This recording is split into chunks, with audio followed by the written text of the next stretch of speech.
Here we have verse 4 of the 12th chapter of the Gospel of Matthew. Jesus has been challenged because he was allowing his disciples to harvest grain, sometimes rendered corn, but it was actually grain. On the Sabbath day, it was legal to do that under the gleaning laws, but of course to do it on the Sabbath represented a species of harvesting. And so the Pharisees and the religious brass have challenged him at that point. They're doing that which is not lawful, violating the Sabbath. And Jesus now is going to respond. Haven't you read your Bibles is the force of this. And then he calls attention to the first of a couple of examples he's going to use. So we have now in verse 4, continuing a sentence from the previous verse, pos, and declinable adverb, how, eis eilthen, from eserchomai, I enter. This is the third person singular, aorist active indicative, eilthen, to enter, so how he entered. Referring to David from the previous verse. Eis, this is customarily used along with the prefix here to the verb. He entered into, eis ton oikon, into the house, from oikos, house. This is the accusative singular. To theou, into the house of God, referring to the temple. At that point, it's only a tabernacle, but still regarded as the house of God. Interesting that Jesus actually says he entered into the house of God. The Old Testament doesn't actually state that. It states that the high priest was the one who brought the bread out, but Jesus wants to accentuate the point here a bit, I suppose. So he entered into the house of God, kai, connective, tous. This is the article, this is the accusative plural, tous artus, the breads, literally. Usually translated bread, of course, but it refers to the 12 loaves that were there in the holy place of the tabernacle, entered into the house of God, and the breads, literally, tes protheseos. This is from protithemi, a verb.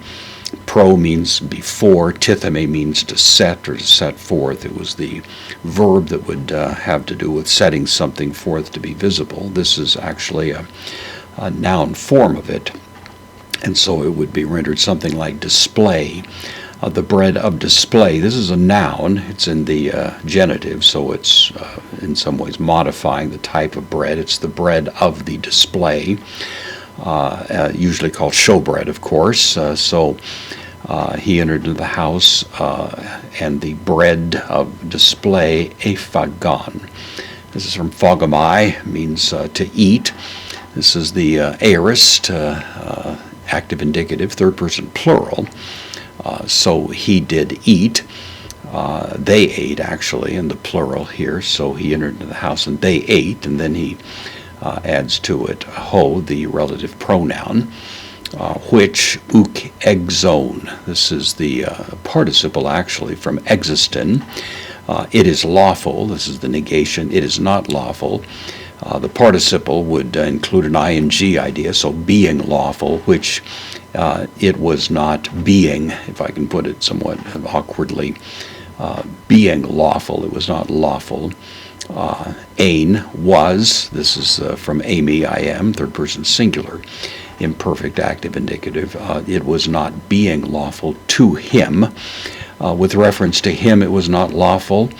Another dative here, was not lawful with the with him ones, but only with the, again in the dative here, the priests. So we have three datives that all are sort of connected to this idea. It was not lawful, first of all, to him, referring to David, phagain, same as we have here. This is the present infinitive. It's not lawful to him to eat. Uda, neither. Tois, the. Met out to, the with him ones, referring to the young men, military types that were along with him. And then a may is if not, usually comes over as unless or except, but only would be the idea. The exception here would be tois, again in the dative plural, the priests. This is the noun, masculine plural, dative, only with reference to the priests, and then monois is an adjective, priests only. So the point is here that even though there was a technical ceremonial restriction with respect to this bread, the dire circumstances of David and those who were with him would readily overrule the ceremonial restrictions. And so human need is going to overrule ceremonial restriction.